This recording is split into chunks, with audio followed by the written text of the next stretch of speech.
James chapter 4 verse 13. The Bible says, now listen. Everybody say, now listen. Now listen. You who say today or tomorrow, we will go to this city or that city. Spend a year there, carry on business and make money. Why? You do not even know what will happen tomorrow. What is your life? Everybody say, what is your life? What is your life? You are a mist that appears for a little while and then vanishes. Instead, you ought to say, if it is the Lord's will, we will live and do this or that. As it is, you boast in your arrogant schemes. All such boasting is evil. If anyone then knows the good they ought to do and doesn't do it, it is sin for them. Basahin natin sa Tagalog, mga kapatid. Makinig kayo ngayon, kayong nagsasabi, ngayon o kaya bukas, kami ay pupunta sa gayong lungsod. Mananatili kami roon ng 1 taon, kami ay mangangalakal at tutubo. Ngunit hindi ninyo nalalaman kung ano ang mangyayari sa kinabukasan. Alam niyo po ba mangyayari bukas? Walang nakakaalam, mga kapatid. Ito ay sapagkat ano ang iyong buhay. Ito ay tulad sa isang singaw na sa maikling oras ay lumilitaw at pagkatapos ay naglalaho. Ito ang dapat ninyong sabihin kung kalooban ng Panginoon, mabubuhay tayo. Gagawin natin ang bagay na ito o ang gayong bagay. Verse 16, datapwat, ngayon ay nagmamapuri kayo sa inyong mga kayabangan. Ang lahat ng ganitong pagmamapuri ay napakasama.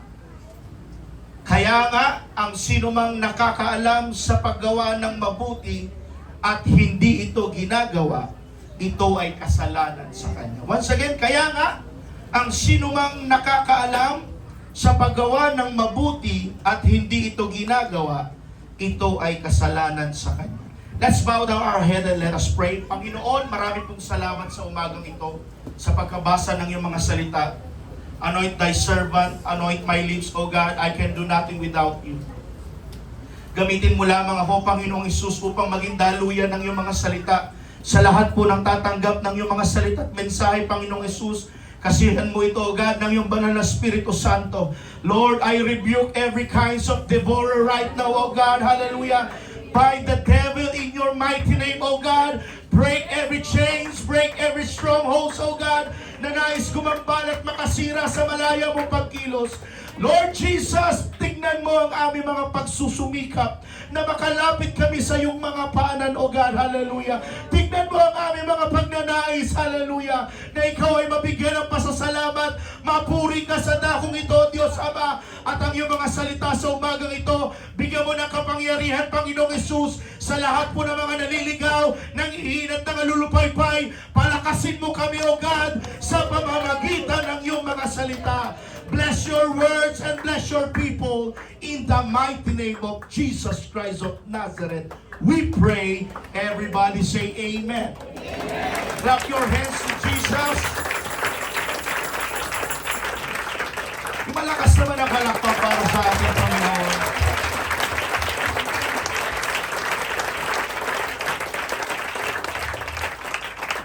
I would like to entitle this message that says, Planning Wisely, Living Humbly.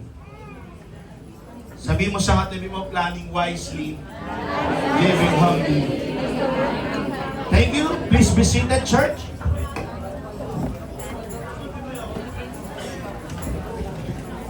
Thank you, backup. Thank you, musicians.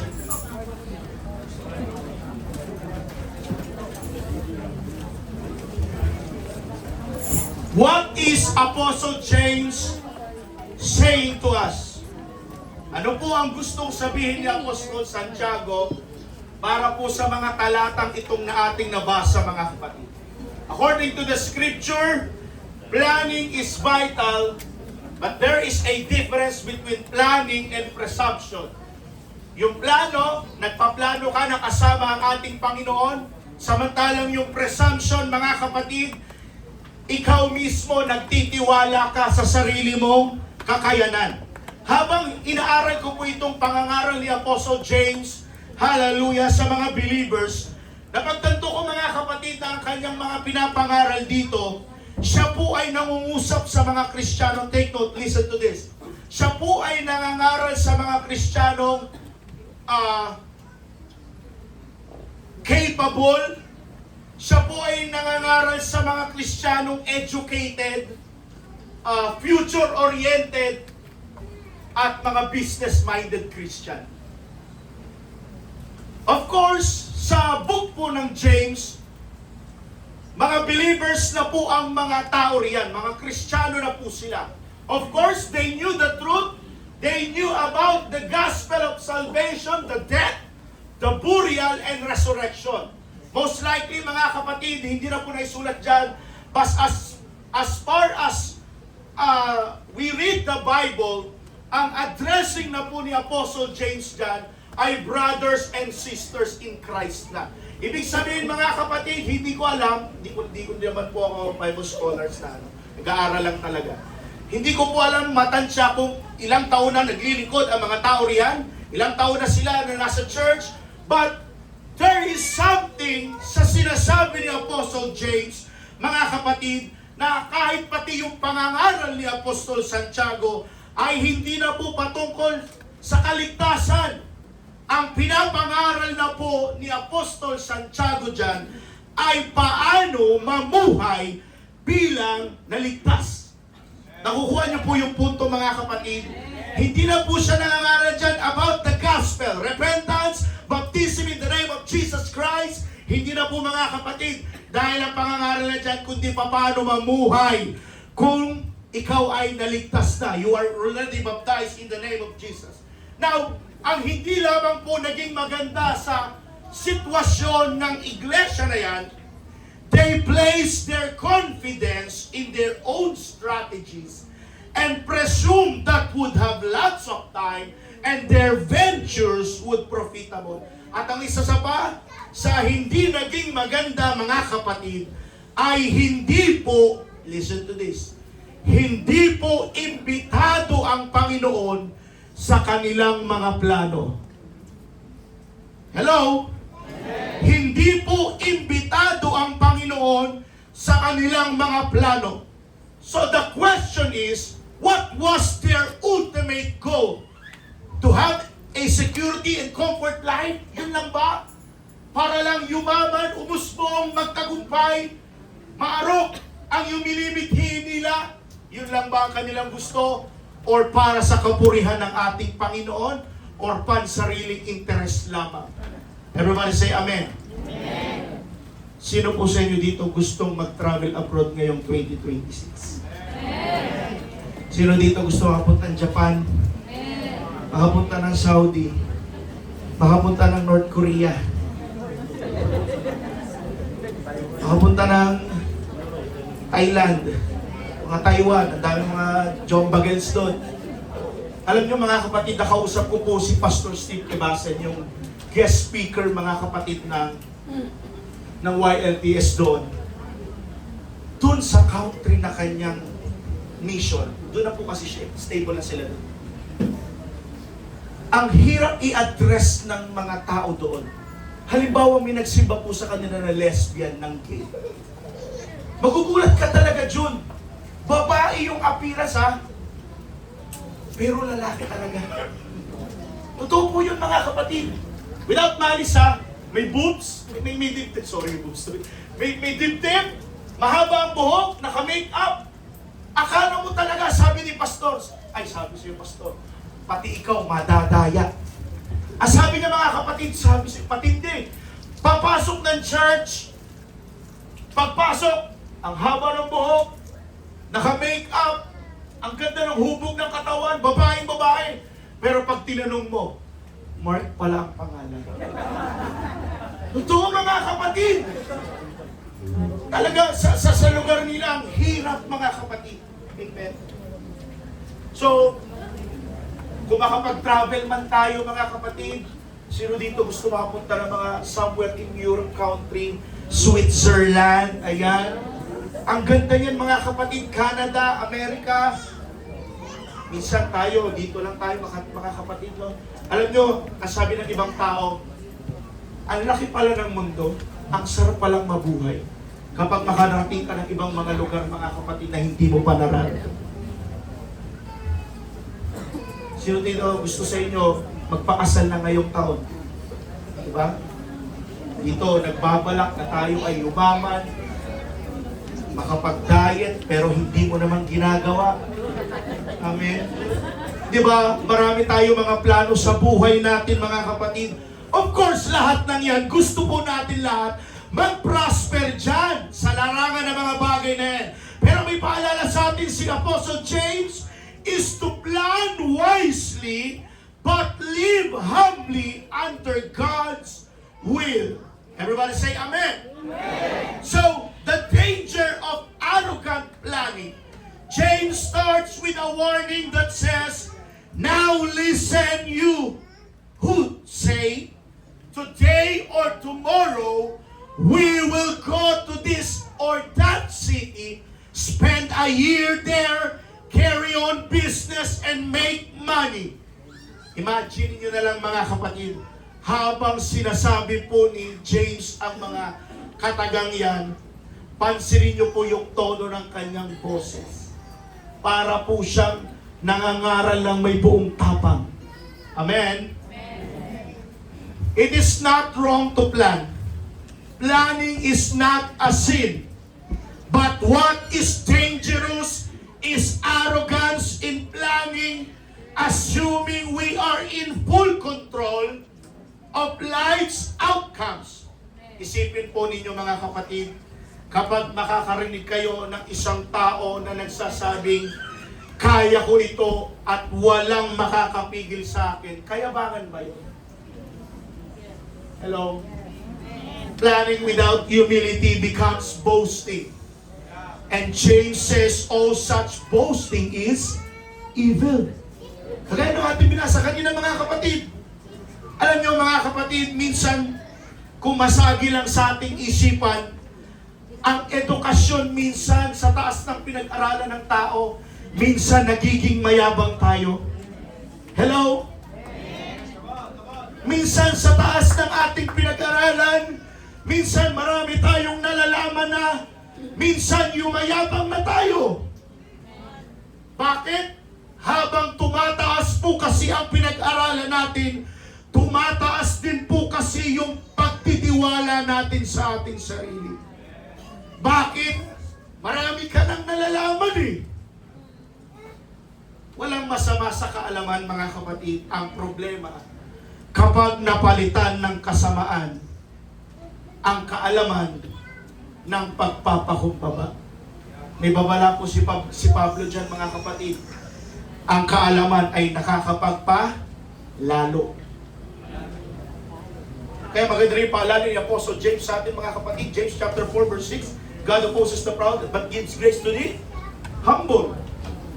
Ibig sabihin mga kapatid, pwede tayong maraming nalalaman, pero posible din po na sarado ang ating mga puso. Delikado yan kapatid. Sabihin mo sa katabi mo, delikado yan kapatid. Kapag marami ka nalalaman, pero posible din maging sarado ang puso mo, delikado yan kapatid. Dahil sa mata po ng ating Panginoon Church, mas mahalaga po ang pusong teachable kaysa sa isip na puno ng impormasyon. Church, wala pong ibang tinuturo ang iglesyang ito, kundi magpakababa tayo, magpaka-humble tayo mga kapatid. Alam nyo, naalala niyo yung pangangaral ko before, hallelujah, sinabi ni Pastor Rolando sa akin, that sometimes, kung hindi ka makuha ng Diyos sa kayabangan, tuturuan ka ng dyablo na iyabang ang iyong pagpapakumbaba. Hello?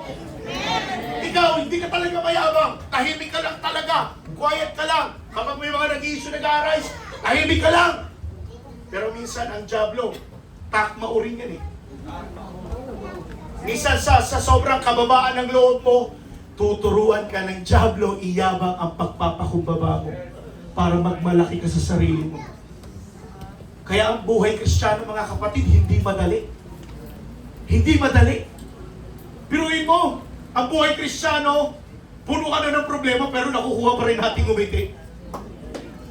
Bakbak ka na ng mga pagsubok, sa pamilya pa lang, sa trabaho pa lang, pero nakukuha mo pa rin sumamba sa Panginoon. Nakukuha mo pa rin umiti. Bumabati ka pa rin sa iba, nakasmile ka pa rin. Yan ang epekto ng banal na Espiritu Santo ng Panginoon.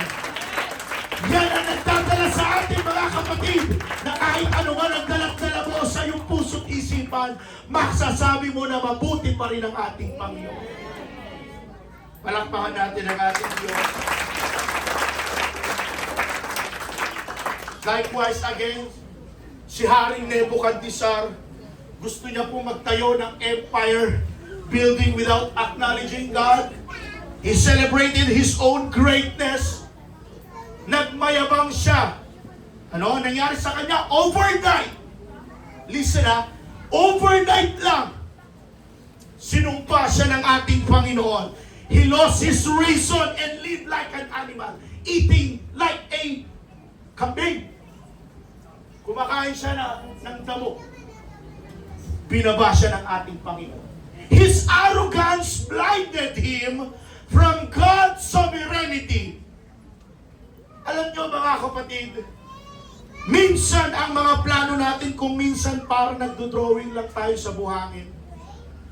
Minsan napakaganda ng drawing natin sa buhangin, pero madali tayong matangay ng alon ng buhay. The moment we forget God's control, pride sneaks in. Panisin niyo yung mga taong mayabang. Hirap magsabi na nagkamali ako. Hello? Pero may mayabang ba dito? Siyempre naman, may kayabangan kayo mga kapatid. Pero ang maganda, sa kayabangan na yan, kaya nating pababain. Di ba? Yung kayabangan natin, minsan ayaw nating mamansin, minsan ayaw natin makipagkamay, minsan ayaw natin batiin yung mga bagong bisita, kasi matagal ka na sa Panginoon, kayabangan yun eh. Akala mo porkit malaki na kumikita ka na ng libo-libo, minsan yung mayabang na tayo. Ang hirap pa naman sa isang taong mayabang ang aminin na nagkamali ako. Mahirap yun mga kapatid. It takes humility to accept it. E paano papasok? Walang humility eh. Kayabangan ang meron eh. If you agree, say praise the Lord. Listen to this. When God is excluded, even good plans, take note, even good plans can become misdirected. James tells us why our confidence should never rest in our plans alone. Kagaya ng kwento ng ating Panginoon, buksan nyo nga po yung Bible nyo sa Luke chapter 12. It is the story of the parable of the rich fool. May isang nagsabi mula sa karamihan, Guro, sabihin mo sa aking kapatid na lalaki na hatian ako sa mana. Next. Ngunit sinabi ni Jesus sa kaniya, lalaki, sino ang nagtalaga sa akin na maging tagahatol at tagahati sa inyo?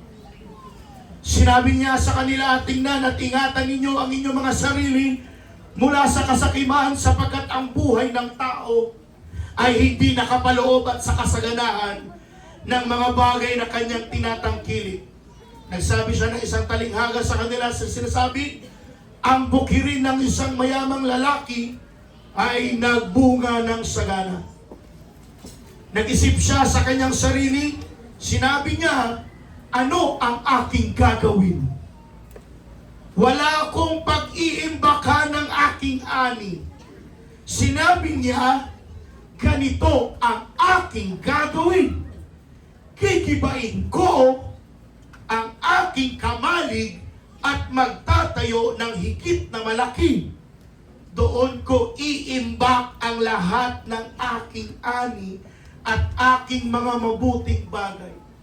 Tingnan nyo walang acknowledging about the masters, about the sovereignty of God.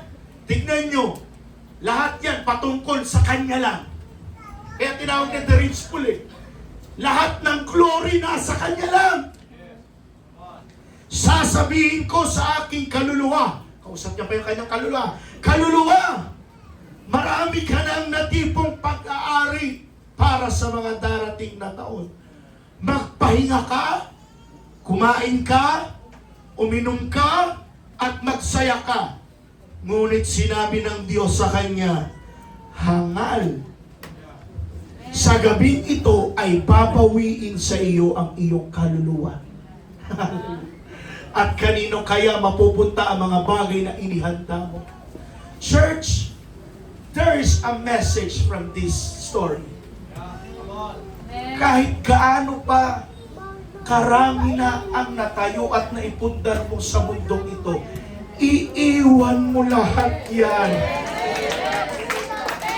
Iiwan mo yung sasakyan mo, Michael. Iiwan mo yun eh. Pag tumanda ka. Yung bahay na pinaghirapan nyo sa Green Heights, Sister Lear, iiwan nyo rin yan. Lahat ng ating pinaghirapan, walang permanente dito sa mundong ito. Isipin nyo, 100 years from now, papasok na yung 2100. Wala na siguro buhay dito, no? Pero ba? Yung mga anak natin siguro aabot ng centennial. Si Anya, aabot ba yun? Tingnan nyo, iba na nagmamayari ng lupa nyo. Iba na nakikinabang ng ibang bagay nyo. Depende na lang kung marami kang mga apo, mga lahi, kamag-anak, pwede mo ipamana. Pero darating ang panahon, mga kapatid, na lahat yan. Ihiga lang tayo sa isa nating kabaong. At wala tayong madadala. Ang madadala mo lang yung barong mo, yung suot mo. The rest, wala. Wala tayong madadala. Kaya patunay lang na wala tayong pwedeng pagmalaki sa ating Panginoon. Isa lamang tayong parang singaw. Isa lamang tayong parang bulaklak na sa umaga, namumukadkad. Pero sa kinahapunan nalalanta. Na para tayong uod at para maduming basahan lang sa harapan ng ating Panginoon. Walang kasilbi-silbi. Pero salamat sa ating Panginoon, binigyan mo ng kulay ang aking buhay. Na nakilala ko sa iyo, kaya ang buhay natin may meaning. Naniniwala ba kayo na may meaning ang ating buhay nung naglingkod ka sa Diyos? Verse 21, ganito ang mangyayari sa kanya na nag-iimpok ng kayamanan para sa kanyang sarili. Hindi siya mayaman sa harap ng Diyos. Look, sabihin na natin yung mga corrupt na politiko sa gobyerno, mayaman sila dito. Yes, mayaman sila. Mayaman kayo. Tanyag kayo, bantog kayo sa mundong ito. Ang tanong, kilala ba kayo sa langit? Ito naman ang kakaibahan ng iglesia, ng church. Hindi man tayo popular, hindi man tayo kilala sa mundong ito, pero nakasulat ang ating mga pangalan sa aklat ng buhay. Yan ang maganda, mga kapatid, sa anak ng ating Panginoon. Inuna natin yung mga eternal na bagay. Amen? Huwag tayo maging kagaya ng rich fool na ito. Okay na maghirap sa mundo ito, basta mayaman ako sa langit. Dapat ganyan ang motto natin, mga kapatid.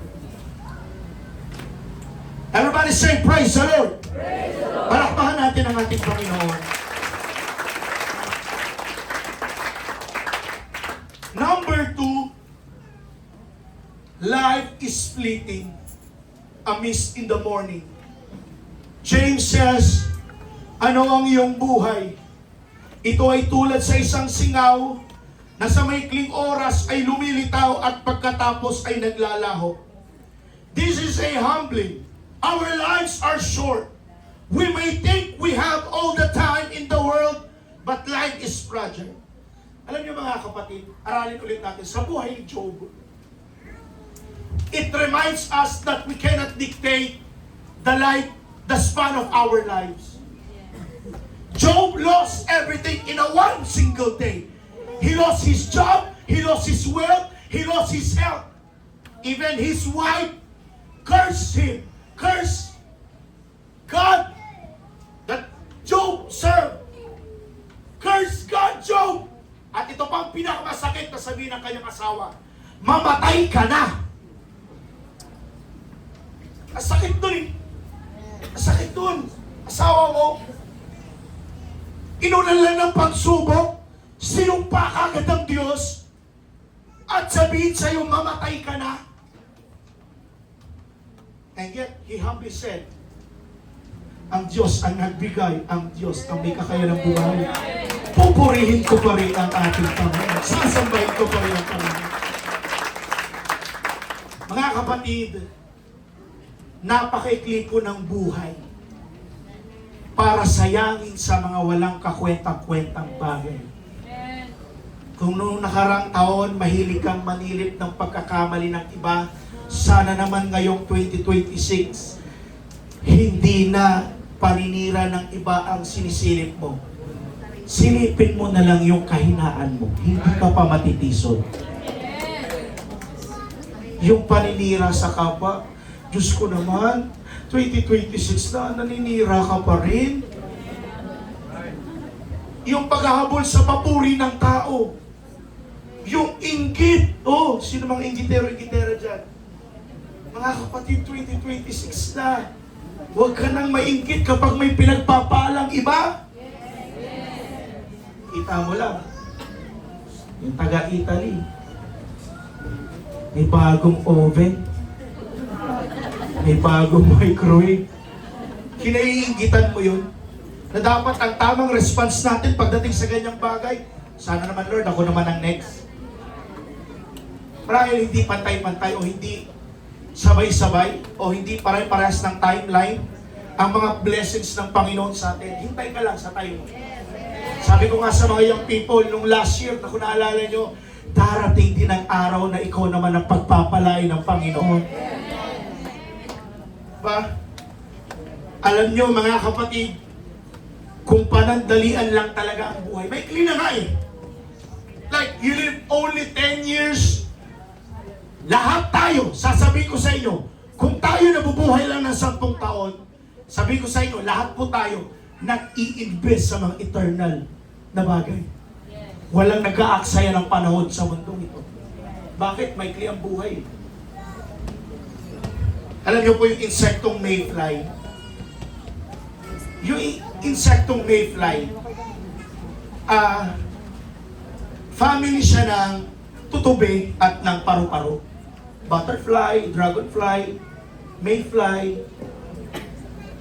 Yung mayfly, ang buhay pala niyan, tumatagal lang ng ilang oras. Kung may grace pa, isang araw lang ang buhay niya. Imagine mo, Michael, yan ka. Ang ikli ng buhay mo, di ba?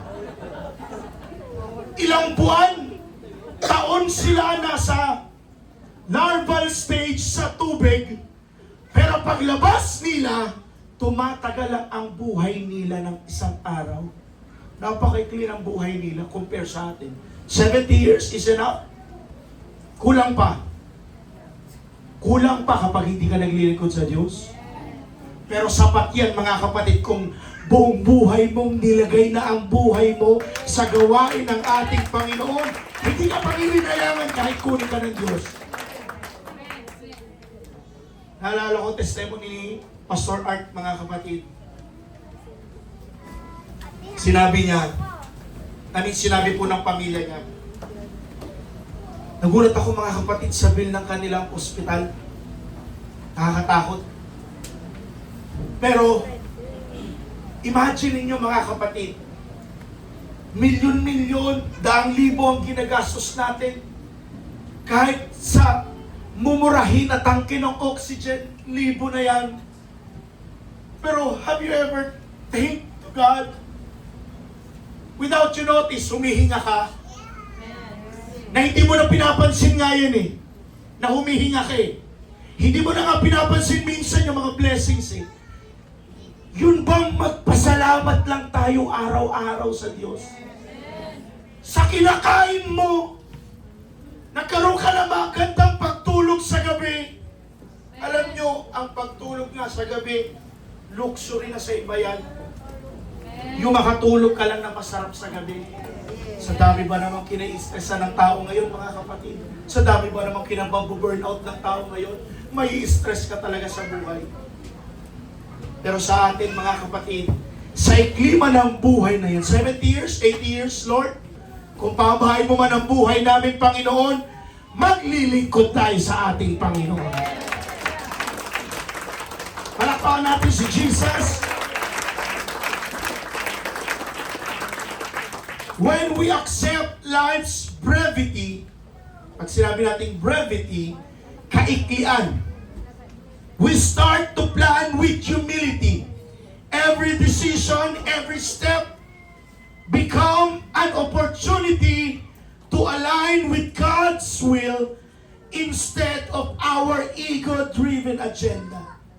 Alam niyo mga kapatid, every day is opportunity to reset para sa atin. Pwede nating ayusin, baguhin at i-realign natin ang buhay natin sa kalooban ng Diyos. Yung bang sumisinag ang araw sa umaga, lumulubog ang araw sa gabi, everyday parang nagre-reset lang yan. Every morning, there is a chance. Every morning, there is a wake-up call. Every morning, mercy saying, isa pa, kaya mo pa. Every morning, there is a chance to do what we didn't do yesterday. That even morning is a reminder that God is not yet finished. Wake up call sa atin kada umaga mga kapatid. Pagising mo sa umaga, salamat Panginoon, gising pa ako. Salamat buhay pa ako Panginoon. Nakita nyo sa Facebook mga kapatid, yung mga batang pinaglaruan yung paputok. Nakita lang nila. Hindi na nakabot ng 2026. Kaya babata pa nun. Tayo, salamat tayo mga kapatid. Alam nyo, tinestemony ko po ito sa church ng Lidsayap. 2025, ang isa sa pinakamabigat naming battles, mga kapatid. Sabi ko, Panginoon, kung wala ka, hindi kami makakasurvive. 2 beses na operahan si Sister Renalyn. 2 beses nakunan itong taon, last year. Pero, salamat Panginoon, nakasurvive pa rin. Sabi ko, Lord, pag pinagtagpi-tagpi ko lahat mga kapatid, Panginoon, paano nangyari yun? Kinaya namin yun. At hindi mo mamalayan na mabuti pala ang Panginoon. Sobrang pagsubok last year mga kapatid, na halos parang dumating sa punto na isang Sunday, ilang linggo mga kapatid, na parang ayaw ko mangaral. Kasi parang bilang yung likod mga kapatid. Ako din nangangailangan din ako eh. Ako din napapagod din ako eh. Ako din nasasaktan din ako eh. Gusto ko ako lang din naman siya nakikinig. Palit tayo. Nangangailangan din ako ng Word of God. Nangangailangan din ako ng kalakasan. Kaya sabi ko last year mga kapatid, iiwan natin ang taon na yon ng may pagpapasalamat at sisimula ng taon ito. Come on mga kapatid!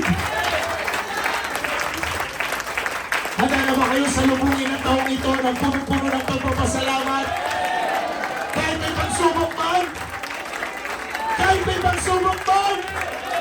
Malalagpasan natin yan sa tulong ng ating Panginoon.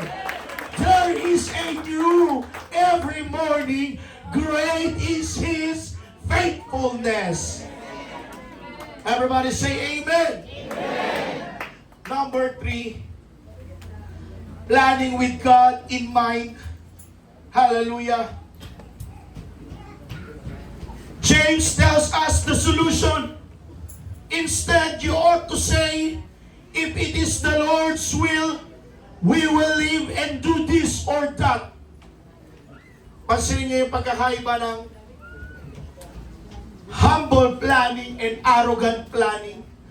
We are invited to submit our plans to God. And church, life doesn't have to be unpredictable chaos if we invite God into our decision making. Sa Bible, ang buhay po ni Pablo at Barnabas in Acts chapter 13, gusto po nilang mangaral na sa mga certain cities. Maglalakad na sila. Magahayo ang init. Talagang hindi mainit ang araw. Mainit sila sa gawain. Gusto na nilang ibahagi ang ebanghelyo. Pero alam niyo mga kapatid, nung kinausap sila ng led by the Holy Spirit, ang sabi ng Banal na Espiritu Santo, nilid sila mga kapatid sa Cyprus country, Cyprus cities first. Doon kayo.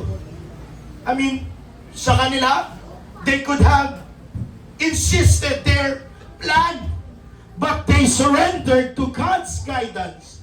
And the gospel spread far beyond what they could have imagined. Church, try to reflect this. Planning wisely means asking, Lord, if this your will, are you guiding me? It's not about stopping ambition, mga kapatid. It's about aligning ambition with God's purpose. Tanong, paano malalaman ang kalooban ng Diyos? Young people, Pastor, paano malalaman na siya na yung para sa akin? Sige nga, kayo mga young people, kaya mo sagutin?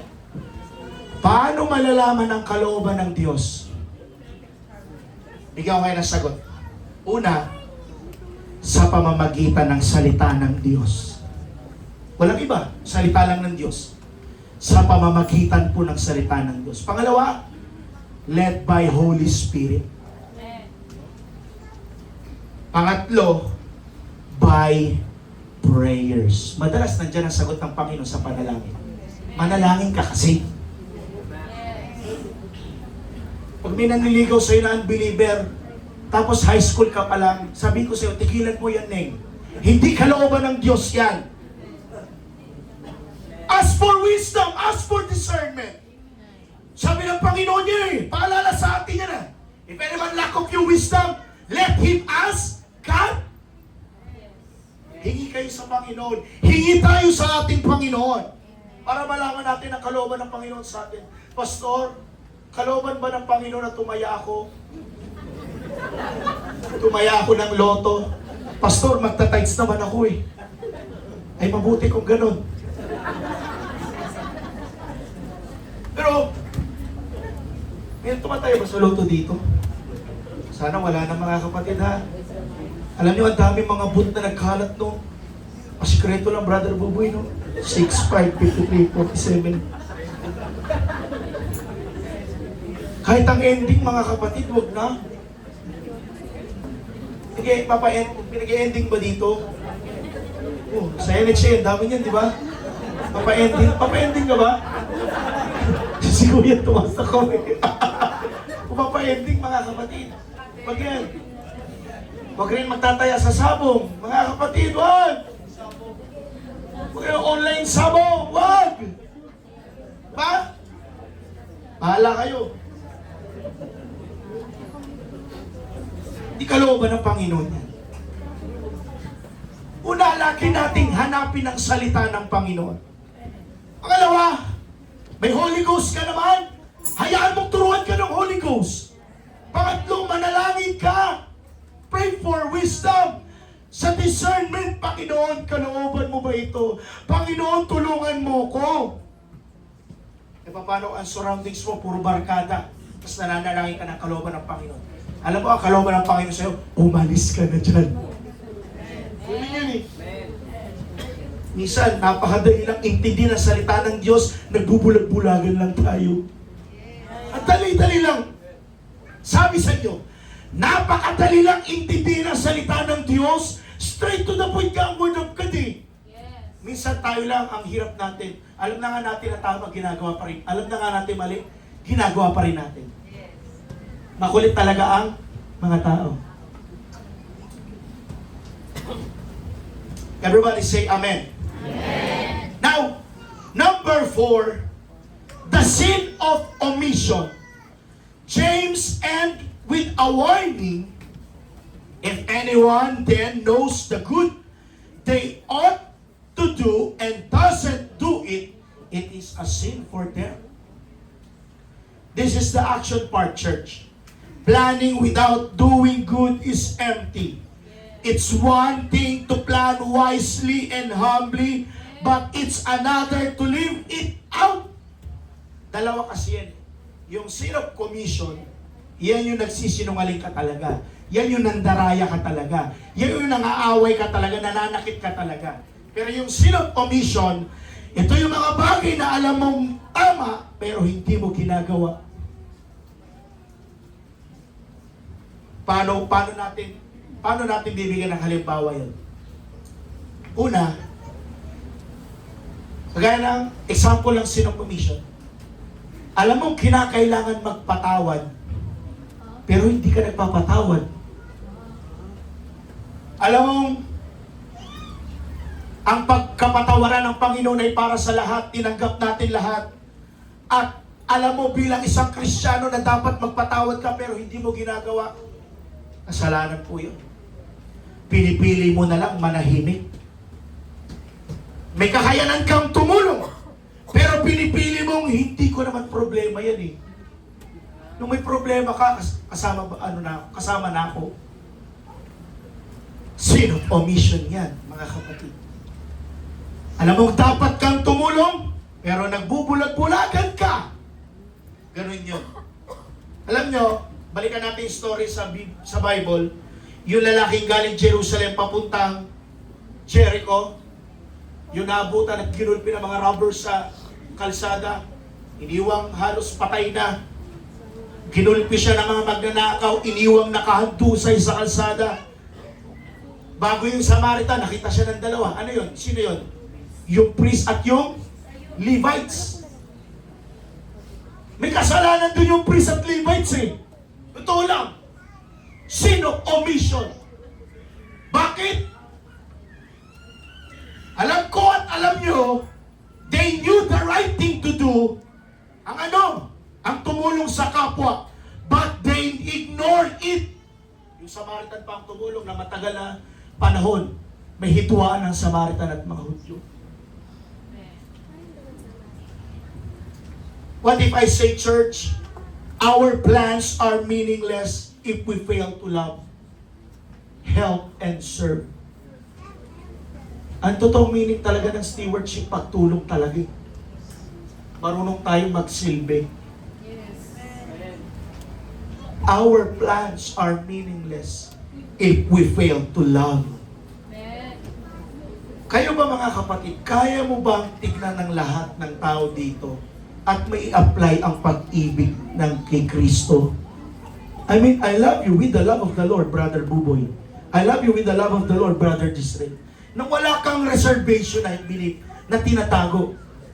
Hindi mo alam, sinasabi mo na I love you with the love of the Lord, pero may galit ka pala sa Kanya. Kaya ba nating sabihin yan? Na kahit ultimo, kaya mo bang kamayan ng lahat ng tao rito? Kaya mo bang tumulong mag-serve sa lahat ng tao? O pinipili mo lang yung tao kinakausap mo? Pinipili mo lang yung tao sinasabihan mo? Kinakausap mo? Church, every plan must include action. Yung kindness, service, even generosity. God's will is not just about success, but it is all about faithful living. Pwede kayo mag-amen. Church, success is not measured by wealth or achievement, but by taking what God has given us and using it for His glory. Kaya tama yung sinabi ni Haring Solomon eh. Meaningless. All is vanity. Walang kabuluhan ng lahat ng bagay. Solomon had wisdom. He had his wealth. Good looking. May pleasure. May power. May authority. Pero napagtanto niya ang lahat ng bagay. Panandalian at walang kabuluhan. Pansinin nyo, si Haring Solomon, basahin nyo buhay ni Haring Solomon. Si Solomon, he has wealth, his power, influence, pleasure, good looking, the wisest man live on earth. Pero napagtanto niya ang lahat ng bagay. Walang kabuluhan. Lahat panandalian at lahat hindi magtatagal. In connection in James chapter 4, ang buhay ay parang singaw lamang. Life is short. Only what is done with God lasts. Church, life without God, even when successful, is empty. Tandaan niyo po yan. Life without God, kahit successful ka pa, may kulang pa rin sa puso mo. Successful ka sa trabaho, masasabi mo bang successful yan kung kasama ang Panginoon? Kung hindi mo kasama ang Panginoon? Tanungin ko kayo ulit mga kapatid. Mag-prosper man kayo sa negosyo, pagyamanin man kayo ma-promote sa trabaho, pag wala ang Panginoon sa buhay mo, can you call it success? Hello? Can you call it success? Because life without God, even when successful, empty ka pa rin. Dahil meron sa puso natin mga kapatid, na ang Panginoon lang ang makakasatisfy. May buwang sa puso ng bawat isa sa atin na ang Panginoon lang ang makakapagbigay aliw, kasiyahan sa atin. Kulang ang buhay ko pag wala ang Panginoon. Ayo ba? Na-imagine niyo ba ang buhay niyo pag wala kayong Panginoon na pinaglilingkuran? Ako, I can't imagine my life without God. Ganun dapat tayo mga kapatid. Hindi ko maisip, Panginoon, kung ako man ay wala at hindi naglilingkod sa iyo. Marahil ako, Panginoon, ang lalim na ng ginagawa kong kasalanan. Pero salamat sa pagtawag ng Diyos. Merong Panginoon na umagapay sa atin. Salamat talaga kay Jesus. Nakakilala ko. Sabi mo sa Panginoon, Panginoon, salamat. Nakakilala ko sa iyo. Parang hina nun. Binubulong nila. Panginoon, salamat! Nakakilala ako sa iyo. Salamat talaga sa Panginoon. Nakakilala tayo sa Panginoon. Salamat sa mga may nag-Bible study sa atin. Salamat may Pastor Joshua na umagapay sa atin. Salamat may mga pastor at leaders na nag-nurture sa atin para tumibay, lumago ang ating pundasyon sa ating Panginoon. Minsan niyo bang pinasalamatan ang inyong mga guro? Minsan niyo bang pinasalamatan sila at sinabi, ang pogi mo, pautang naman, hindi pala. Minsan niyo bang pinasalamatan ang ating mga teachers at sinabi sa kanila, Teacher Israel, ang ganda ng midweek mo kahit nakakaantok. Ay, salamatan natin sila. Hindi nyo alam, nag-aaral yan. Nag-aaral yan na ikaw ay tulog habang tulog at nagpapakasarap na matulog. Kaya salamat sa mga teachers natin na handang tumulong sa iglesyang ito para mapalago. Alam niyo mga kapatid, naisip ko at nakumpara ko sa ibang mga church. Sinabi ni Pastor William, alam niyo Pastor, laking pasasalamat ko sa church ng Muntinlupa dahil naturuan akong magturo doon. Dito, bakit? Ang problema doon sa church nila, kulang ang nagtuturo.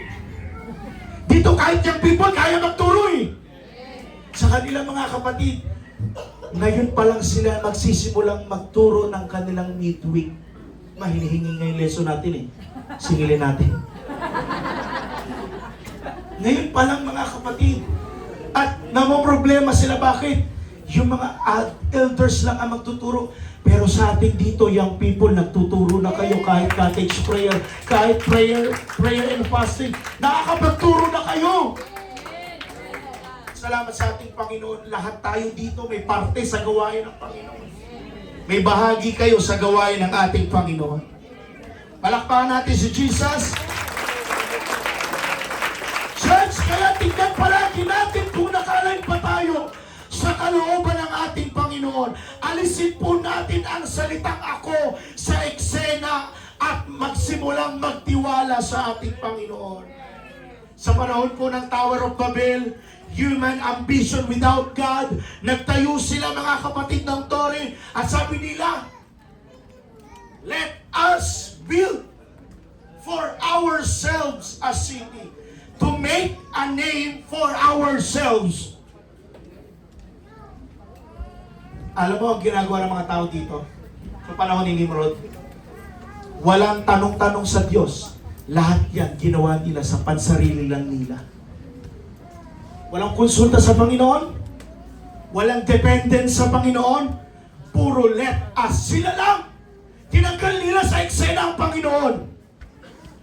Alam nyo, ayan ang ayaw ng Panginoon eh. Yung self-directed plans lang tayo, yung meron lang tayong self-reliance at wala tayong pagtitiwala sa Panginoon, ayaw ng Diyos yan. Yung kumpiyansa tayo sa ating kapasidad, kumpiyansa tayo sa ating sarili kakayanan. God was not consulted. Church, plans that include God eventually collapse. Ang mga plano kapag hindi natin sinama ang Panginoon, guguho yan. Guguho po yan. Sabihin ko sa iyo, kung ano man ang binibuild mo ngayon na hindi kasama ang Panginoon, guguho yan. Ulitin ko, lahat ng binibuild mo ngayon na hindi kasama ang Panginoon, guguho yan. Sama mo ang Panginoon para magtagumpay ka. Hello? The key lesson here, life is short, church. Don't assume tomorrow is guaranteed. Plan wisely. Dreams are good, but arrogance is dangerous. In planning is dangerous. Live humbly. Submit yourself to God. Submit your plans to God's will. Act faithfully. Knowing what is right without acting is sinful. Yan yung tinatawag na Sinong Commission kanina. Balance ambition with obedience. Success, listen to this, ang ganda. Success is sweeter when aligned with God. Mas masarap ang tagumpay kapag sinama mo ang Panginoon. Mas masarap ma-promote sa trabaho kung alam mong dugot pawis, luha at pawis mo ang iniyak mo sa Panginoon ang puhunan ng promotion na yan. In my conclusion, church, let us go forward, mga kapatid. Let us dream, yes, but always with God at the center. Let us act on what is right today because tomorrow is not guaranteed. When we live this way, mga kapatid, kagaya ng mga paalala ni Apostol Santiago sa atin, our success are God-honoring. Our failures become lessons and not regrets. And our lives, though short, leave lasting impact. Today, church, I challenge you. Pwede ka bang pumikit ngayong umagang ito? At isipin mo, Panginoon, kung ano man ang magiging plano ko sa pasimula ng taong ito, Panginoon, gawin mong matagumpay. Lahat po, Panginoon, ng mga pinaplano ko ngayon pa lamang, pagyabungin mo ako, Panginoon. Sinasama kita, Panginoon, sa aking mga hakbang. Sinasama kita, Panginoon, sa lahat ng aking mga plano. Make your plans. Look for ways to act on the good you already know. Don't wait, don't delay. Church, live each day with humility, with faith and action. That is how we truly plan wisely and live fully. Mga kapatid, tayo po'y tumayo lahat. Ang mensahe ng Panginoon marahil sa umagang ito ay pangungusap tungkol sa ating mga buhay, sa ating kinabukasan, for our future. Pero alam ko na ang Panginoon ay kinakausap ka.